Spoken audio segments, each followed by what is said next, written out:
Bonjour, je m'appelle Marine et je suis étudiante en médecine à l'université de Créteil.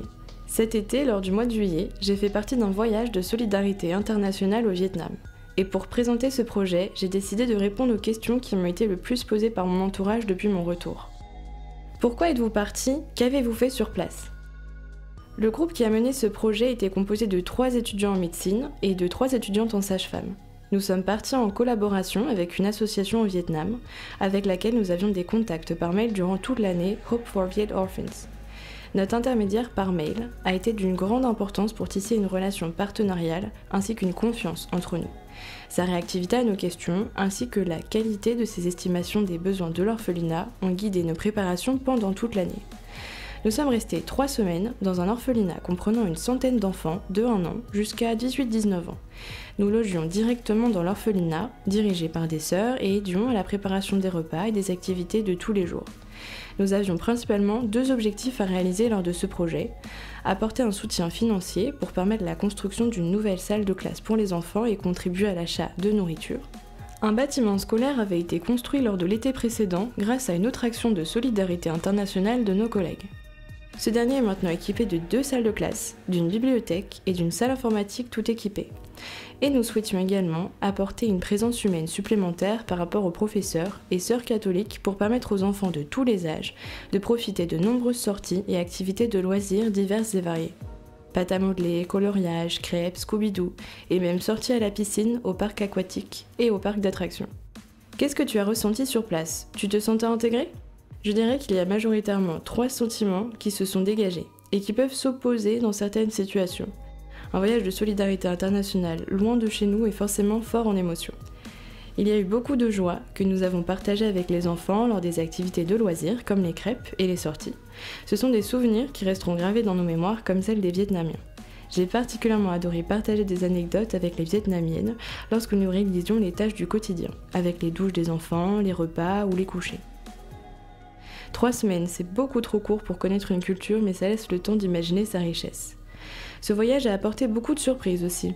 Certaines sont agréables, comme par exemple la sympathie que nous portaient les enfants, ainsi que le constat de leur excellent niveau scolaire, mais d'autres ont été un peu plus désagréables et ont pu ralentir le déroulé de notre projet. En effet, au sein de notre groupe, nous n'étions pas très coordonnés dans les actions de la journée et il existait une inégalité d'investissement. Mais ces problèmes étaient limités par les discussions régulières que nous avions entre nous chaque soir pour organiser la journée suivante. Et à la fin du séjour, il y a eu ce sentiment de tristesse lors des au revoir, mais qui s'estompe vite avec le temps quand on sait qu'il nous reste des souvenirs et la communication à distance avec les adolescents. Est-ce que tu as des remarques importantes pour nous aider à partir un jour ? Même si une préparation de projet de solidarité internationale demande beaucoup d'organisation et d'investissement de temps personnel, il faut vraiment y prendre du plaisir. On a besoin de beaucoup d'aide, c'est pourquoi il est essentiel de choisir un groupe avec lequel on s'entend bien, pour garantir une communication optimale et une bonne répartition du travail. C'est le secret de l'efficacité. Des étapes avec des deadlines seront incontournables dans la préparation du séjour, avec les récoltes de fonds, les démarches administratives avec les collectivités, pour les bourses ou les visas. Par exemple, durant l'année, nous avions réalisé de nombreuses récoltes et sollicité des organismes locaux et départementaux, comme le service jeunesse de Fontenay-sous-Bois ainsi que le conseil départemental du Val-de-Marne pour obtenir des fonds. L'objectif du montant de nos récoltes avait été fixé par rapport au devis reçu par mail, qui estimait les dépenses des travaux de construction. Et enfin, il faut savoir que lorsque l'on part dans un pays étranger, il faut un minimum se positionner dans des démarches interculturelles et s'intéresser à la culture du pays. Pour anticiper le séjour dans un pays avec une culture différente de la nôtre, des formations sont proposées par le SMJ pour analyser des situations et des modes de vie, pour éviter des incompréhensions une fois sur place. Est-ce que tu recommenceras l'expérience? Et si tu repars, est-ce que tu le feras différemment? Ce séjour de 3 semaines au Vietnam était très intéressant et enrichissant émotionnellement. Nous avons non seulement réalisé nos objectifs initiaux avec le financement et les loisirs, mais aussi été à la rencontre de l'autre. Nous avons partagé beaucoup plus que de l'argent ou de la nourriture, nous avons vraiment partagé nos cultures.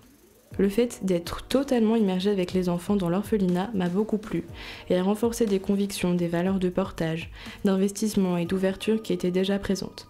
Ce séjour m'a ouvert les yeux sur les nécessités locales au Vietnam, mais m'a aussi permis de relativiser mon utilité et de me rendre compte qu'on peut tout simplement aider et aller à la rencontre des autres localement, au sein de notre pays, voire même de notre ville.